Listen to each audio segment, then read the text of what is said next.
അടുത്ത മാസം 22-ാം തീയതി പ്രധാനമന്ത്രി മുഖ്യ കാർമ്മികത്വം വഹിക്കുന്ന അയോധ്യയിലെ രാമക്ഷേത്രത്തിലെ ഉദ്ഘാടനം ഏറ്റവും വെട്ടിലാക്കിയത് സത്യം പറഞ്ഞാൽ കോൺഗ്രസിനെയാണ്. ഈ ചില പ്രയോഗങ്ങളുണ്ടല്ലോ, ചെകുത്താനും കടലിനും നടുവിൽ, എങ്ങോട്ട് തിരിഞ്ഞാലും പ്രശ്നം. അല്ലെങ്കിൽ നമ്മൾ പറയും, എന്താ പറയുന്നത്, മധുരിച്ചിട്ടൊട്ട് തുപ്പിക്കളയാനും വയ്യ, കഴിച്ചിട്ടൊട്ട് ഇറക്കാനും വയ്യ എന്നുള്ളൊരവസ്ഥയുണ്ടല്ലോ. ഇത്തരം ഒരു അവസ്ഥയിലാണ് കോൺഗ്രസ് എത്തിപ്പെട്ടിരിക്കുന്നത്. പങ്കെടുക്കാനും വയ്യ, പങ്കെടുക്കാതിരിക്കാനും വയ്യ.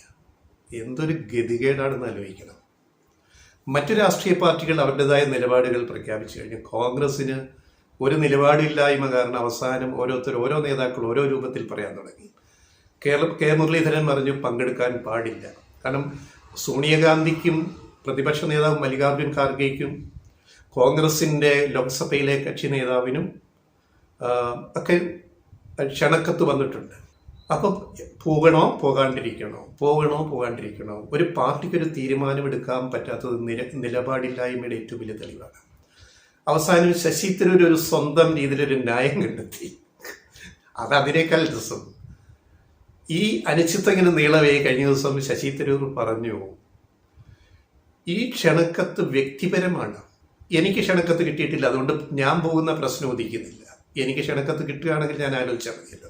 So that's out of question. അപ്പോൾ സോണിയാഗാന്ധിക്കും മല്ലികാർജുൻ ഖാർഗെയ്ക്കും ഒക്കെ കിട്ടിയിരിക്കുന്നത് വ്യക്തിപരമായിട്ടുള്ള ക്ഷണക്കത്താണ്, ഇൻവിറ്റേഷനാണ്. അവർ വ്യക്തിപരമായിട്ട് പോണോ വേണ്ടോ തീരുമാനിച്ചോട്ടെ. പോണമെങ്കിൽ പോകാം, വേണ്ടെങ്കിൽ വേണ്ട. എന്തൊരു അഴകുഴമ്പൻ ഇടപാടാണെന്ന് മനസ്സിലാക്കണം. എന്നാൽ ചോദിക്കട്ടെ, ഒരു സംശയം ഞങ്ങൾക്ക് ലെഫ്റ്റ് വോയിസിന് ഒരു സംശയമാണ്. തികച്ചും വ്യക്തിപരമായ ക്ഷണക്കത്താണെങ്കിൽ എന്തിനാണ് ഹൈക്കമാൻഡ് ഇത് ചർച്ച ചെയ്യാൻ കൂടേണ്ട കാര്യം? ശരിയല്ലേ? ഞങ്ങളുടെ ചോദ്യം ന്യായമില്ല. അല്ലെങ്കിൽ അല്ലെന്ന് പറ, അവരങ്ങ് പോയാൽ പോരെ, അല്ലെ പോകാതിരിക്കാമല്ലോ. അപ്പം ഈ ഉരുണ്ടുകളിയൊന്നും ഇവിടെ ചെലവാകത്തില്ല കോൺഗ്രസ്സേ. മനസ്സിലായില്ല? നിങ്ങളുടെ ദൗർബല്യമാണ് വീണ്ടും വീണ്ടും പുറത്തു വരുന്നത്. അയോധ്യയിലെ പരിപാടിയെയൊക്കെ പരസ്യമായിട്ട് പിന്തുണച്ച കമൽനാഥുമാര് ഉണ്ടല്ലോ, മുൻ MP മുഖ്യമന്ത്രിയും കോൺഗ്രസിന്റെ സമുന്നത നേതാവായ കമൽനാഥ് വീട്ടിൽ വരെ രാമപൂജ അയോധ്യയ്ക്ക് വേണ്ടി ചെയ്തയാള്, ക്ഷേത്രത്തിന്റെ ചെറിയ മിനിയേച്ചറും വെച്ചിട്ട്. അതുപോലെയുള്ള നിങ്ങളുടെ മുൻ മുഖ്യമന്ത്രിമാര്, മുൻ നേതാക്കള്, മുതിർന്ന നേതാക്കള്, വിജയ് സിംഗിനെപ്പോലുള്ള നേതാക്കള്, ഇവരൊക്കെ അയോധ്യയിൽ പോകാൻ വാദിക്കുന്നവരാണ്. അവരുടെ വാദം, അയോധ്യയിൽ പോയില്ലെങ്കിൽ കോൺഗ്രസിന് കൂടുതൽ തിരിച്ചടിയുണ്ടാവും. എങ്ങനെയുണ്ട്? ശരിയാണ്, കിട്ടും, പണി കിട്ടും. നോർത്ത് ഇന്ത്യയിൽ ഹിന്ദി പശു ബെൽറ്റിൽ കനത്ത തിരിച്ചടി കോൺഗ്രസിന് കിട്ടും അയോധ്യയിൽ പോയില്ലെങ്കിൽ. ഇനി പോയാലോ? അതുകൊണ്ടും കാര്യമില്ല. പോയാലും മൃദു ഹിന്ദുത്വം കൊണ്ട് BJPയെ നേരിടാൻ അടുത്ത ലോക്സഭ ഇലക്ഷന് സാധിക്കത്തില്ല. അപ്പോൾ കാര്യങ്ങൾ എവിടേക്ക് പോകുന്നു? BJPയുടെയും നരേന്ദ്രമോദിയുടെയും RSSന്റെയും കോർട്ടിലേക്ക് പോയിരിക്കുന്നു. ഇവിടെയാണ് കോൺഗ്രസ് വീണ്ടും വീണ്ടും തിരിച്ചടികൾ നേരിടുന്നത്. അതാണ് ഞങ്ങൾ പറഞ്ഞത്, മധുരിച്ചിട്ട് തുപ്പാനും വയ്യ, കഴിച്ചിട്ട് ഇറക്കാനും വയ്യ. എന്തൊരു വല്ലാത്ത അവസ്ഥയിലാണ് കോൺഗ്രസ് പോയിപ്പെട്ടിരിക്കുന്നത്. സീതാറാം യെച്ചൂരിയെ ക്ഷണിച്ചു, CPMന്റെ ദേശീയ ജനറൽ സെക്രട്ടറി ക്ഷണിച്ചു. അത് പൊളിറ്റിക്കൽ ഇൻവിറ്റേഷനാണ്, വ്യക്തമല്ലേ? അല്ലാതെ പിന്നെ സീതാറാം യെച്ചൂരിയെ അവിടെ വിളിക്കേണ്ട കാര്യം എന്താണ് അയോധ്യയിൽ? ഇത് BJPയുടെ RSSന്റെ ഒരു ടാക്ടിക്സ് ആണ്, തന്ത്രമാണ്. കുടുക്കാൻ, പ്രതിപക്ഷത്തെ പല കഷ്ണങ്ങളാക്കിയിട്ട് ഘട്ടങ്ങളാക്കിയിട്ട് കുടുക്കി ദുർബലപ്പെടുത്തി BJPക്ക് മൂന്നാമതും അധികാരത്തിൽ വരെയുള്ള വളരെ തന്ത്രപരമായ നീക്കങ്ങളാണ് BJP നടത്തിയിരിക്കുന്നത്. അതിലവർ വിജയിച്ചുകൊണ്ടിരിക്കുകയാണ്. ഇതിൻ്റെ പരിണിത ഫലം എന്നറിയാമല്ലോ. മാർച്ചിൽ ലോക്സഭ ഇലക്ഷൻ നടക്കും. അതിനു മുമ്പ് ഇലക്ഷൻ തീയതികൾ തെരഞ്ഞെടുപ്പ് കമ്മീഷൻ പ്രഖ്യാപിക്കും. അതിനു മുമ്പ് രാമക്ഷേത്രം ഉദ്ഘാടനം. മുമ്പ് രാമക്ഷേത്രത്തിൻ്റെ പേര് പറഞ്ഞു തന്നെയാണ് BJP പലപ്പോഴും ജയിച്ചു വന്നത്. ആദ്യം ബാബറി മസ്ജിദ് പള്ളി പൊളിച്ചിട്ട് അതിൻ്റെ കാമ്പിന് അധികാരത്തിൽ വന്നു. അതിൻ്റെ മുന്നണി പോരാളിയായ LK അദ്വാനി, ലാൽകൃഷ്ണ അദ്വാനി ഇപ്പോൾ എവിടെ? അദ്ദേഹത്തിന് ഈ പരിപാടിയിലേക്ക് അദ്ദേഹത്തെ ക്ഷണിച്ചിട്ടില്ല. പ്രായാധിക്യം കൊണ്ട് അദ്ദേഹം വരണ്ട എന്ന് പറഞ്ഞു. പിന്നെയും പള്ളി പൊളിച്ച് ശിലാന്യാസം നടത്തണമെന്നുള്ള മുദ്രാവാക്യം ഇറക്കിയിട്ട് വീണ്ടും വോട്ട് നേടി ഹിന്ദു വിഭാഗത്തിൻ്റെ നോർത്ത് ഇന്ത്യയിലെ. ഇത് മൂന്നാമത്തെ അജണ്ടയാണ്. രാമക്ഷേത്ര ഉദ്ഘാടനത്തെ ഒരു വലിയ പൊളിറ്റിക്കൽ ക്യാമ്പയിനായിട്ട് മാറ്റാൻ തീരുമാനിച്ചു. അവിടെയാണ് യെച്ചൂരി CPM നിലപാട് പറഞ്ഞിട്ട് ഞാൻ വരില്ല എന്ന് പ്രഖ്യാപിച്ചത്. അതായത് മതവും രാഷ്ട്രീയവും കൂട്ടിയിണക്കുന്ന ഈ പരിപാടി ഭരണഘടനയ്ക്ക് നിരക്കുന്നതല്ല, ഭരണഘടന വിരുദ്ധമാണ്. അധികാരത്തിരിക്കുന്ന പ്രധാനമന്ത്രി അവിടുത്തെ മുഖ്യ കാർമ്മികനാകുക എന്ന് പറയുന്നതും ഭരണഘടനാ വിരുദ്ധമാണ്. ഞങ്ങളതുകൊണ്ട് ഇത്തരം ഒരു പരിപാടിയോട് സഹകരിക്കാൻ ഉദ്ദേശിക്കുന്നില്ല. അതുപോലെ ഓരോ പാർട്ടികൾ ഓരോ നിലപാട് വ്യക്തമാക്കിയിട്ടുണ്ട്. പിന്നെ ലാലു പ്രസാദ് യാദവ്, പിന്നെ മുലായം. ഇപ്പം ലാലു പ്രസാദ് യാദവ് പങ്കെടുക്കില്ല, നിതീഷ് കുമാർ പങ്കെടുക്കില്ല. പിന്നീട് മുലായം സിംഗിൻ്റെ പാർട്ടി, അദ്ദേഹത്തിൻ്റെ പാർട്ടിയുടെ ഇപ്പോഴത്തെ നേതാവ് അഖിലേഷ് സിംഗ് യാദവാണ്. അദ്ദേഹം പങ്കെടുക്കും എന്ന സൂചനയാണ് നൽകിയിരിക്കുന്നത്. എന്താ, UP-ലെ ഹിന്ദു വോട്ട് കിട്ടണം.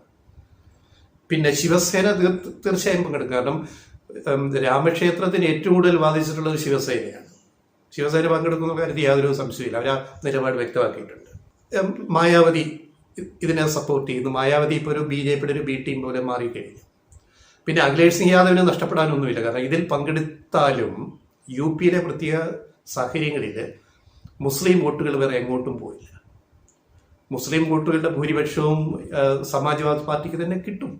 കാരണം വേറൊരു ഓപ്ഷൻ അവർക്കില്ല. മുസ്ലിങ്ങൾക്ക് വേറെ ആർക്ക് വോട്ട് ചെയ്യും? മായാവതിക്ക് ചെയ്യാൻ കഴിയില്ല, BJPക്ക് ചെയ്യാൻ കഴിയുമോ? അപ്പം അഖിലേഷ് സിംഗ് യാദവും ഭാര്യ ഡിംപിൾ യാദവും പങ്കെടുക്കുമെന്ന്, ഡിംപിൾ യാദവാണ് പ്രഖ്യാപിച്ചത് പങ്കെടുക്കുമെന്ന്. എന്ന് പറഞ്ഞാൽ ഭർത്താവിൻ്റെ ഇംഗിതം പറഞ്ഞിട്ടാണല്ലോ പറയുക, ഉറപ്പായിട്ടും.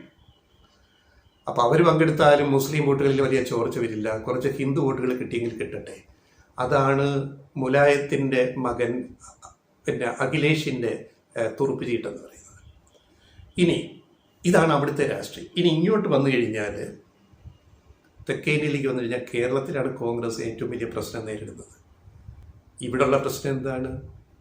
ഇവിടുത്തെ നേതാക്കൾ പങ്കെടുത്തില്ലെങ്കിലും, ഇനി ഡൽഹിയിലുള്ള നേതാക്കൾ സോണിയാഗാന്ധി ഉൾപ്പെടെ പങ്കെടുത്താലും ഇവിടെ ഉത്തരം പറയേണ്ടി വരും.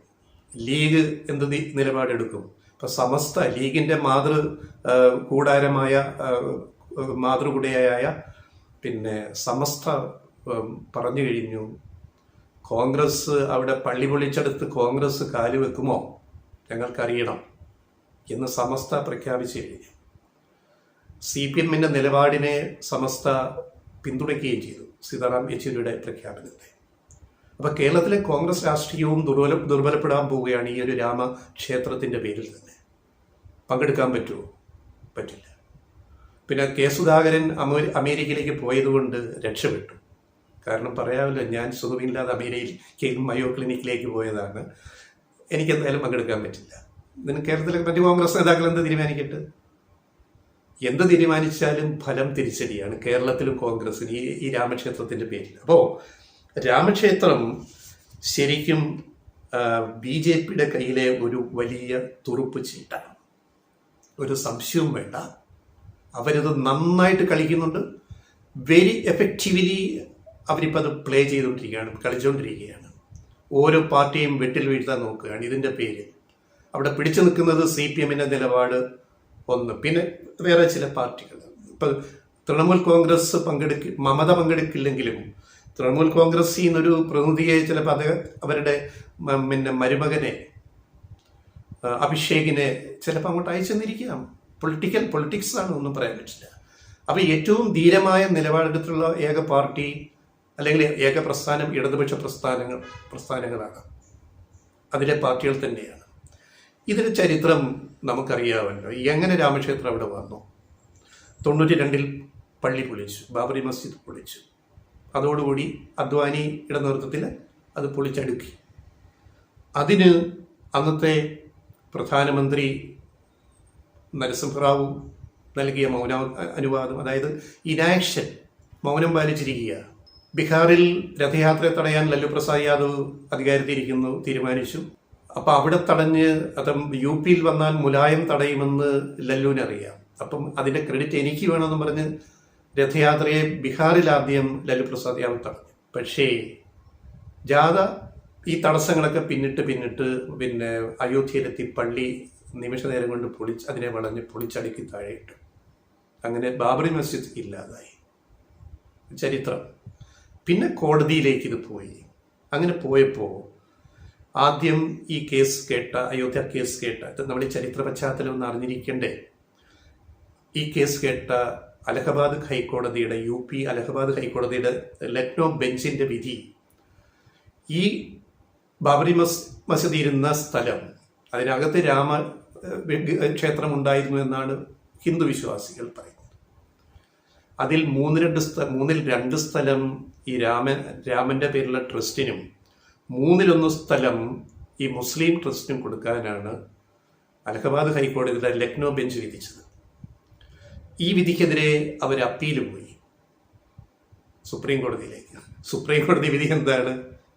ഈ പടമേടിച്ച് പന്തളത്തി എന്ന് പന്തവും കുത്തി പടാന്ന് പറഞ്ഞ പോലെ സുപ്രീം കോടതി വിധി BJPക്ക് ഒരു ബോണസായിട്ട് അങ്ങ് കൊടുത്തു.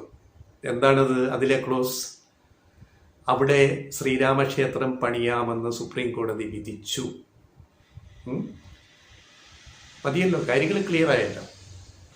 പിന്നെ പകരം 5 ഏക്കർ ഭൂമി, ഈ മുസ്ലിം ട്രസ്റ്റിന് പകരം 5 ഏക്കർ ഭൂമി അയോധ്യ നഗരപരിധിയിൽ 10 കിലോമീറ്ററിനുള്ളിൽ എവിടെയെങ്കിലും കൊടുത്തിരിക്കണം.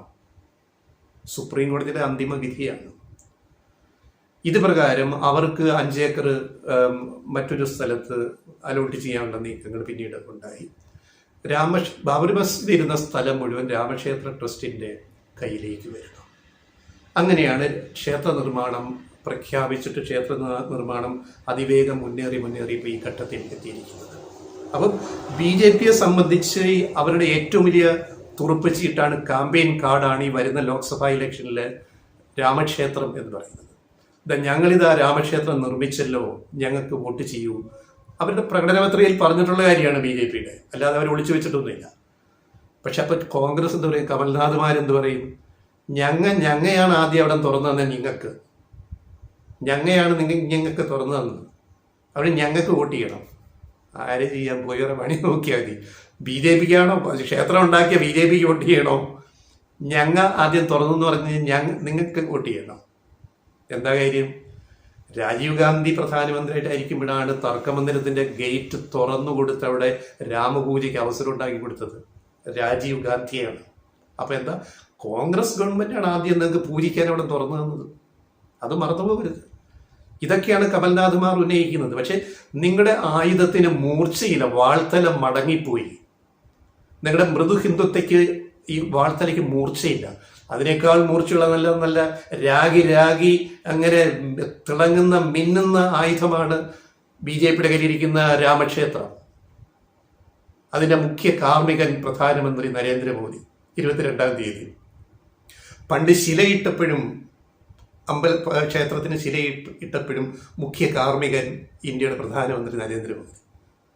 അവിടെയാണ് ഒരു പ്രധാനമന്ത്രി ഇതുപോലെ ഒരു മതപരമായ ചടങ്ങിലെ മുഖ്യ കാർമ്മികനോ ഉദ്ഘാടകനായിട്ട് പോകുന്നത് ശരിയാണോ എന്ന് നമ്മൾ ചോദിച്ചു പോകുന്നത്.